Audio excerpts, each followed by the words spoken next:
बांग्लादेश के अंतरिम सरकार के मुखिया मोहम्मद यूनुस ने जॉर्ज सोरोस के बेटे से मुलाकात की है।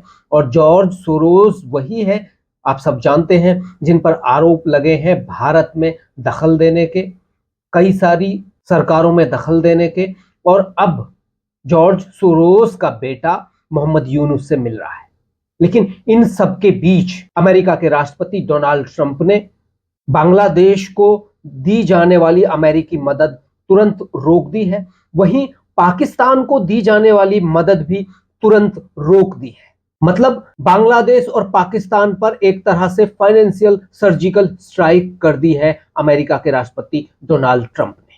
और यही नहीं, अब मोहम्मद यूनुस और बिल क्लिंटन यानी हिलेरी क्लिंटन, जो क्लिंटन परिवार है, उनके किस तरह से एक दूसरे को दान दिया इन लोगों ने, उसके खिलाफ अमेरिका के राष्ट्रपति ने जांच बैठा दी है।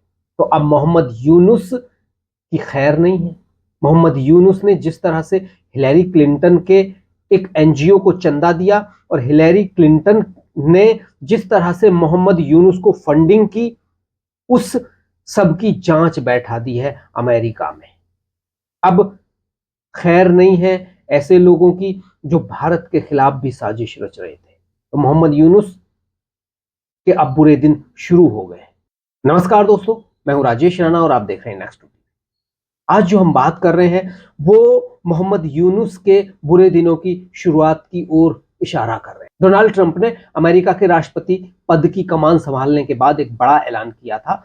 डोनाल्ड ट्रंप ने कहा कि वह हर उस फंडिंग की जांच कराएंगे जो मोहम्मद यूनुस और क्लिंटन परिवार के बीच में हुई थी। इन सब के बीच बुधवार को ओपन सोसाइटी फाउंडेशन के लीडर और भारत के खिलाफ साजिश रचने वाले जॉर्ज सोरोस के बेटे एलेक्स सोरोस ने शेख हसीना के बाद बांग्लादेश की सरकार चला रहे प्रोफेसर मोहम्मद यूनुस से मुलाकात की। बांग्लादेश ने तो इस मुलाकात का मकसद बांग्लादेश के आर्थिक पुनर्निर्माण, काला धन का पता लगाने और उसे वापस लाना बताया है, लेकिन हकीकत और कुछ है। डोनाल्ड ट्रंप ने अमेरिका के राष्ट्रपति पद की कमान संभालने के बाद एक बड़ा ऐलान किया था। डोनाल्ड ट्रंप ने कहा था कि वह हर फंडिंग की जांच कराएंगे। उनकी यह घोषणा मोहम्मद यूनुस की परेशानी बढ़ाने वाली है, बहुत बड़ी।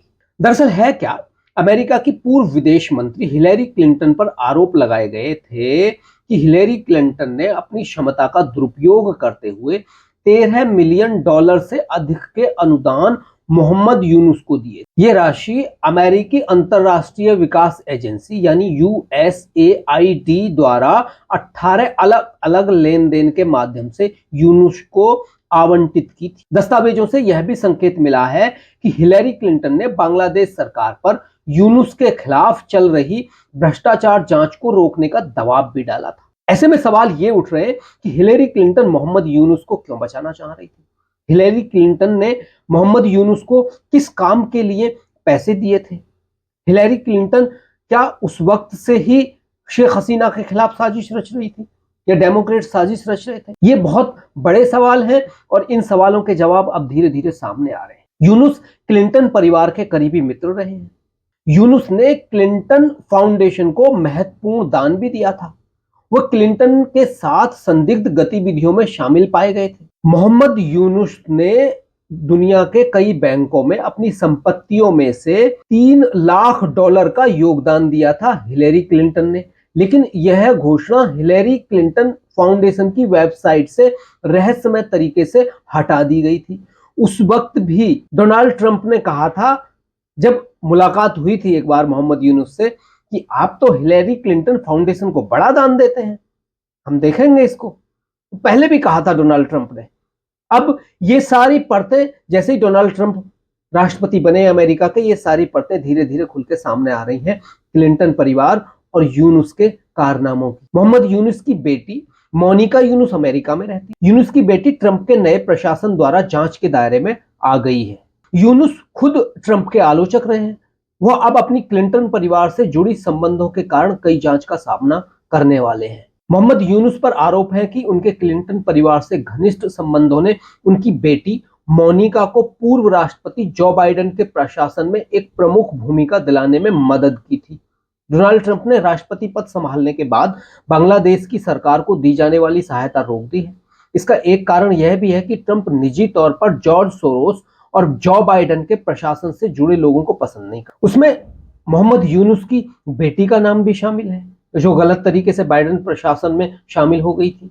अब ट्रंप सरकार ने कमान संभालते ही अमेरिकी सरकार के भीतर काम कर रहे जॉर्ज सोरोस के इकोसिस्टम को पूरी तरह से ध्वस्त करने का मन बना लिया। देखिए, बहुत सारे मीडिया संस्थानों का भी कहना है कि ये जो गेम हुआ था मोहम्मद यूनुस को सत्ता में बिठाने का, ये अमेरिका के इशारे पर हुआ था। अमेरिका के जो डेमोक्रेट्स हैं वो पूरी तरह से जो ये तथाकथित प्रोटेस्ट हुआ था स्टूडेंट का शेख हसीना के खिलाफ, उसको समर्थन कर रहे थे। और जिस तरह से मोहम्मद यूनुस और क्लिंटन परिवार के संबंध सामने आ रहे हैं, उनकी जो जांच होने वाली है वो जांच बताएगी कि मोहम्मद यूनुस के खिलाफ अब बांग्लादेश में गुस्सा फूटने वाला है। वैसे भी मोहम्मद यूनुस के खिलाफ बांग्लादेश में रेलवे से लेके स्टूडेंट से लेके और तमाम जो लोग हैं वो प्रोटेस्ट करने लगे हैं। अब खुद मोहम्मद यूनुस बांग्लादेश में घिरने लगे हैं।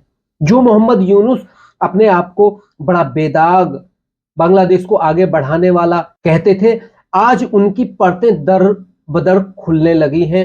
डोनाल्ड ट्रंप ने जांच जो शुरू करने के आदेश दिए हैं, ये जांच बताएगी कि आने वाले समय में मोहम्मद यूनुस ने क्या क्या गुल खिलाए अमेरिका के डेमोक्रेट यानी क्लिंटन परिवार के साथ। क्योंकि देखिए, डोनाल्ड ट्रंप ने साफ कर दिया है कि अमेरिका किसी भी दूसरे देश में अब दखल नहीं देगा। अमेरिका किसी भी दूसरे देश की राजनीति में नहीं फंसेगा। अमेरिका अब किसी भी दूसरे देश के आंतरिक मामलों में दखल नहीं देगा। जिस तरह से पहले भी अमेरिका की जो एजेंसियां हैं वो दखल देती रही, लेकिन नाम क्या दिया गया? उनका नाम दिया गया कि हम लोकतंत्र को बढ़ावा देने के लिए दखल दें। लेकिन अब डोनाल्ड ट्रंप ने साफ कर दिया है कि हम दूसरे देशों के आंतरिक मामलों में अपना पैसा बर्बाद नहीं करेंगे। अपना पैसा बर्बाद करने से हमें कोई फायदा नहीं हो रहा है। तो अब डोनाल्ड ट्रंप के आने के बाद ऐसे जो अमेरिका के पिछलगू बिठाए गए थे, अमेरिका के इशारों पर चलने वाले जो लोग बिठाए गए थे, उनके पर्दाफाश होने वाले हैं। हो सकता है कि अमेरिका की खुफिया एजेंसी, जिस तरह से अमेरिका की खुफिया एजेंसी ने ईरान को लेकर ईरान में 50 के दशक में शाह का जैसे तख्ता पलट किया था, और अमेरिका की खुफिया एजेंसी ने उसको खुद माना कि वो तख्ता पलट गलत था। तो अब आने वाले समय में हो सकता है कि अमेरिका की खुफिया एजेंसी ये ना कह दे कि बांग्लादेश में जो हमने तख्ता पलट कराया वो गलत था। तो कुछ भी हो सकता है दोस्तों।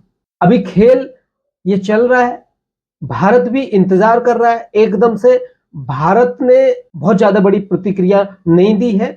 इसी वजह से नहीं दी है क्योंकि भारत को पता है कि खुद मोहम्मद यूनुस के खिलाफ बांग्लादेश में लोग खड़े होंगे और मोहम्मद यूनुस को उतार के गद्दी से भगाएंगे। क्योंकि मोहम्मद यूनुस के ऐसे सुनने में आया है कि मोहम्मद यूनुस एक पार्टी बनाकर खुद कब्जा करना चाहते हैं बांग्लादेश की सत्ता पर, और कट्टरपंथियों के सामने झुककर।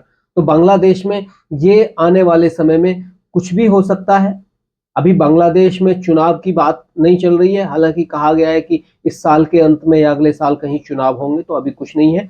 उधर भारत ने साफ साफ कर दिया है कि जब तक बांग्लादेश में चुनाव नहीं हो जाते हैं, बांग्लादेश में जो अल्पसंख्यकों पर अत्याचार करने वाले हैं वो कटघरे में नहीं खड़े हो जाते हैं, भारत कोई ऐसे संबंध अब बांग्लादेश से नहीं बनाएगा, खास करके जो अंतरिम सरकार है।